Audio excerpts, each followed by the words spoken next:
көздің көру аймағын кеңейту үшін, ойлауды дамыту үшін, білгірлікті дамыту үшін өте керемет сайт. Әсіресе ағылшын тілі пәні мұғалімдері үшін бұл керекті, қажетті сайт деп айта алатын едім. Бір сергіту сәтін жасау керек болса, осыны 5 минутқа қойып балалармен жұмыс жасауға болады. Дайын болсаңыздар, мен бастайын. Сәлеметсіздер ме, құрметті менің оқырмандарым. Бүгін мен сіздерді Mozgatren деген сайтпен таныстырғым келеді. Бұл сайт есте сақтауды жақсарту үшін, мидың екі жақ бөлігінің бірдей жұмыс жасауына, сонымен қатар зейінді дамыту үшін, көздің көру аймағын кеңейту үшін, ойлауды дамыту үшін, білгірлікті дамыту үшін өте керемет сайт болып есептеледі. Енді бұның бір ерекшелігі, бұл тегін нұсқасының өзінде көптеген мүмкіндіктер бар, көптеген жаттығулар бар осында. Мұны әсіресе үзіліс кезінде балаларға қойып қойсаңыздар болады, немесе сабақ кезінде бір сергіту сәтін жасау керек болса, осыны 5 минутқа қойып балалармен жұмыс жасауға болады. Тағы да бір ерекшелігі, тағы да бір мүмкіндігі, бұны телефонмен де ойнауға беруге болады. Балалар қызыға орындайды.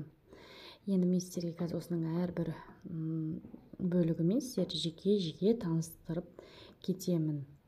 Мен бұл жерде Google аккаунтым арқылы кіріп отырмын.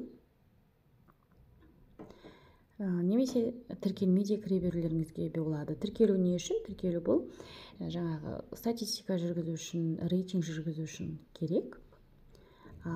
Негізі тіркелмей де ойнай берсеңіздер болады. Болсаңыздар, мен бастайын. Ең алдымен каналыма тіркеліп, видеоларыма лайк басып қойыңыздар. Мінеке, қолдың сол жағында тренажеры деген бар. Осы жерден біз қазір біреуін таңдап сіздерге әр қайсысын жеке таныстыратын боламын. Бірінші мысалы память, яғни есте сақтауды дамыту үшін. Бұл жерде қандай ойындар бар? Бірінші міне аэродром дейді. Ойын қалай ойналады? Яғни міне көрсетіліп тұрғандай, ортада ақ түсті ұшақ бізде ерекшеленіп белгіленіп тұр. Біз осы белгілі бір уақыт ішінде ұшақтың санын қарап жазуымыз керек. Енді бұл жерде деңгейін ауыстыра аламыз. Мінеке, ақырын ойнауға, орташа немесе қатты тез ойнауға болады. Одан кейін 4 бағытта деп таңдауға болады ұшақтарды. Түсті таңдауға болады. Бірнеше түсті тұрады. Соның ішінде сіз жоғары қарап тұрғандарын таңдауыңыз керек. Ал енді бастап көрейік жаттығуды. Мінеке, мұнда 2 ұшақ. Мысалы, мұнда 1 ұшақ жоғары қарап тұр. Мінеке. Осылайша сіздер тез арада жоғары қарап тұрған, міне стрелкамен де көрсетіп тұр, ұшақты табуларыңыз керек. Мінеке, осылай ойын ойналады. Ал енді 4 бағыт, яғни 4 жаққа қарап тұрады. Соның ішінде бізден 4 бағытты да сұрайды. Не төмен қарап тұрғанды сұрауы мүмкін, не жоғары қарап тұрғанды сұрауы мүмкін.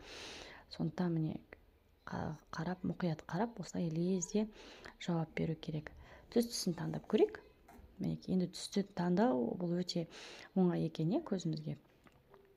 4-еуде жоғары қарап тұр. Мінеке, осылай ойнайды балалар, қызығады.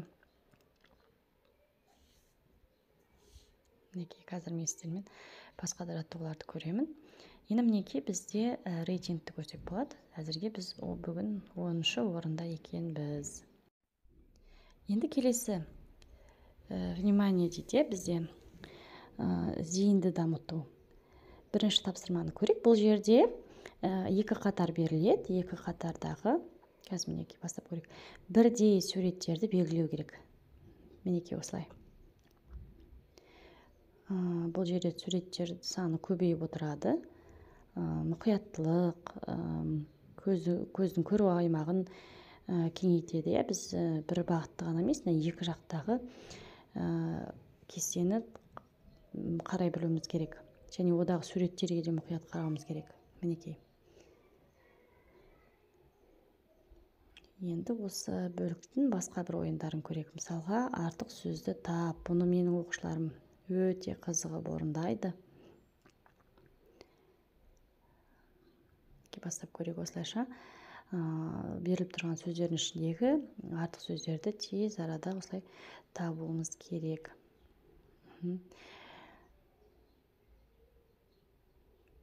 Келесі шутек кестесі біз білеміз, шутек кестесі бұл баланың жылдам оқуына да өте көп көмегін тигізеді. Себебі бала бұл кесте арқылы өзінің көру аймағын кеңейтеді. Яғни бір сөздің қасында келесі қандай сөз тұрғанын көру аймағы кеңейген кезде оқушы жылдам байқайды да, жылдам оқиды. Яғни бұл жерде бірінші ортаға назарды біз ортаға қоюымыз керек та, жан-жағына көзіміз жүгіртпей, бірақ қасындағы сандарды белгілеуіміз керек. Шутек кестесінің негізгі шарты сондай. Бірақ назарымыз ортада болу керек. Осылай тапсырмалар күрделене береді.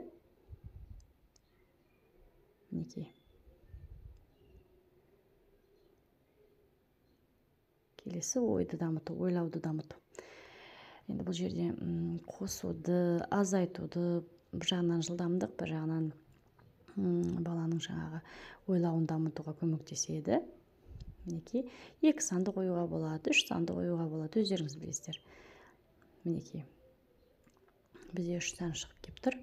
Осыларды оқушы жылдам қосып ары қарай өту керек. Тапсырма бұл жерде күрделене береді.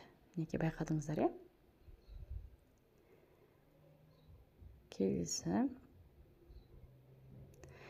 бұрыштарды қосу бұл да өте қызық. Мінекей, бізге қазір сіздерге ашып көрсетейін. Деңгейін бұл жерде бағанағыдай ауыстыра аласыздар. Мінекей, 4 бұрышпен дөңгелек берілген. Яғни біз бұрыштарды қосу арқылы есепті шығарамыз. Балалар өте қызыға орындайды. Мінекей, көріп тұрсыздар, қалай қызық. Жылдам мына бұрыштарды қосу керек балалар. Енді келесі бөлікке өтейік. Бұл біздің эрудиция, яғни білімділікті арттыруға көмектесетін бөлігі. Қазір мен сіздерге бұл жерде де қызықты тапсырмаларды түсіндірем. Бірінші міне ағылшын сөздігі, ағылшынша сөздік. Екінші мысалы кітаптың авторларын табуға болады. Мемлекет пен оның валюталарын, астаналарды табуға болады. Өте қызық. Мінекей, бұл жерде де деңгейді табуларыңызға болады. Переворот, яғни бұл жерде аударма сөзін аударып көрсетеді. Мінекей, осылай жылдам берілген сөзіміздің аудармасын табуымыз керек. Енді тапсырмамызды кішкене күрделендірейік. Переворот дегенді таңдап басып көріңіздер. Міне, көрдіңіздер ма? Жауаптарын тыңқайып келіп тұрады екен жауаптар. Мінекей, осылай тез арада уақыт аяқталғанға дейін сөздердің аудармасын тауып көрулеріңіз керек. Өте қызық. Мінекей. Әсіресе ағылшын тілі пәні мұғалімдері үшін бұл керекті, қажетті сайт деп айта алатын едім. Сонымен қатар бұнда курстар бар. Енді курстары бұнда төлемді. Викиум деген сайт бар. Ол да жаңағы осылай миды жаттықтыруға арналған сайт. Сол сайтпен бірлесе отырып жасалған курстар. Бұл жерде жылдам оқу курсы, естете сақтау деген секілді түрлі тақырыптағы курстар бар. Мінекей, біз жылдам оқу курсын ашып көрдік. Қазір мына жерде бірінші тіркелесіздер, жазыласыздар курсқа. Курста не үйренесіздер, мінекей, бәрі жазылып тұр мына жерде. Экзамендарға, емтихандарға тез дайындалу, барлық кітапты аз уақытта оқып шығу үшін осы мүмкіндіктер үшін осы курсты өтуге болады деген секілді ақпарат берілген. Келесі турнирға кіріп көрейік. Бұл енді жаңадан қосылған бөлік екен. Яғни осылай турнирге қатысу арқылы сіздер өздеріңіз орын аласыздар. Мен байқап көрдім. Әзірге менде 50 ұпай. Өзіңізге қалаған тапсырмаларды таңдап осылай турнирге қатыса аласыз. Бұл да өте қызықты.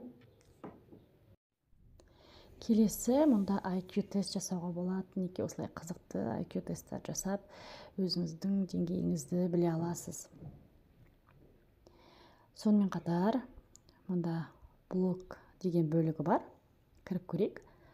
Бұл бөлікте сізге осы есте сақтау туралы, зейінді дамыту туралы ақпараттар, мақалалар жазылады. Мінекей қараңыз, қандай қызықты тақырыптағы осындай ақпараттармен таныса аласыз, өзіңіз оқып біле аласыз. Мінекей көрдіңіз ба? Шольте кестесінің ерекшелігі де көрсетілген. Мысалы, біріншіден фокусировка внимания дейді, яғни зейінді аудару. Қазір көп жағдайда оқушылардың зейіні шашыраңқы келеді. Одан кейінгі мүмкіндігі, мысалы, жылдам оқуға, ол белгілі. Бұдан да басқа қызықты ақпараттарды осы сайттан, блог бөлімінен ала аласыздар. Мысалы, кейде миымызда көп деген дүниелер шашыраңқы келеді, соны қалай жүйеге келтіруге болады деген ақпаратты алуға болады екен. Мінекей. Топ-5 привычек для концентрации внимания. Осында қарап көрсеңіздер болады. Бұдан да басқа қызықты мақалалар осы сайттан таба аласыздар. Мінекей. Жалпы сайт тек оқушы үшін емес, өздеріңізге де күнделікті өмірде көп қолдануларыңызға болады, ақпарат алуларыңызға болады. Тіптен үйде балаларыңызға телефоннан пайдасы жоқ ойындар ойнағанша, осының ішіндегі көптеген жаттығуларды жасауына болады. Бала да қызығып орындайды осының барлығын. Жалпы видео ұнап жатса, соңына дейін көріп, каналыма тіркеліп, лайк басып қойыңыздар. Енді міне премиум дегенге кірейік. Бұл жерде сіздерде пакет қанша екенін көрсетеді. Мен басында айтып кеттім, бұның стандарт пакетінің өзі, тегін пакетінің өзі көптеген ойындардан, жаттығулардан тұрады. Сондықтан сайтқа кіріп, қызықтап, тапсырмаларды орындап, жаттығуларды орындап көріңіздер. Назарларыңызға рахмет.